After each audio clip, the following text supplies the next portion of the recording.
législatif. On vous a dit questions un peu difficiles. Là, il faut faire preuve d'intelligence. Le collège professionnel d'apprentissage des sourds-muets accueille une série de mini-ateliers sur la démocratie. Au total, près d'une cinquantaine d'élèves, filles comme garçons âgés d'au moins 18 ans, sont sensibilisés, formés et outillés sur les comportements à adopter pour être un bon citoyen. Nous avons étudié beaucoup, par exemple, la démocratie, les institutions, justice, le pouvoir législatif, beaucoup de choses pour cette journée.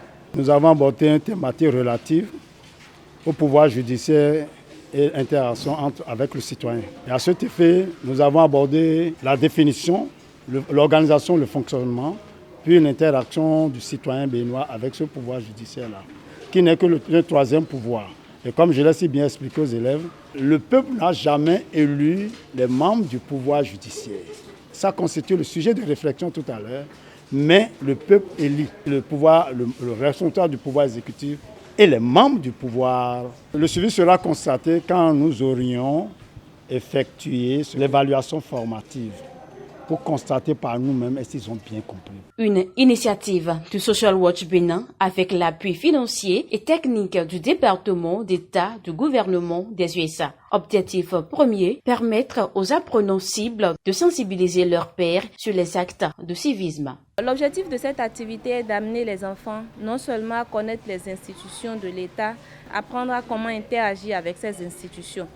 Ce sont environ une cinquantaine d'enfants qu'on a pris en 2 vagues. La première vague est passée l'année dernière et nous sommes en train de prendre la deuxième vague actuellement. Nous espérons que les enfants vont pouvoir acquérir les connaissances qui sont en train d'être partagées avec eux et que ça pourra nous permettre d'avoir des citoyens de meilleure qualité. La supervision de l'activité est assurée par la représentante de la Grant Officer auprès de l'ambassade des USA au Bénin. Elle se dit satisfaite de l'avancement du projet et des résultats déjà enregistrés. Le projet ICO est dans 20 écoles pour les enfants handicapés et je crois que ça c'est vraiment critique.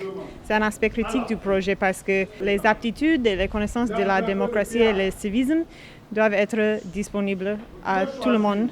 Particulièrement au Bénin, ça doit être disponible pour tout le monde. Et je trouve que les élèves sont motivés, leur maître aussi et leur enseignant est motivé aussi et sont déjà sur le bon chemin. Débuté en 2021, les mini-ateliers de la démocratie dans les lycées, collèges et écoles spécialisées pour les personnes en situation de handicap auditif avaient permis de former 20 jeunes anciens bénéficiaires de ADEMO et 25 enseignants du secondaire. À l'issue de la présente formation de rattrapage, un rapport d'activité est attendu. Ok, merci.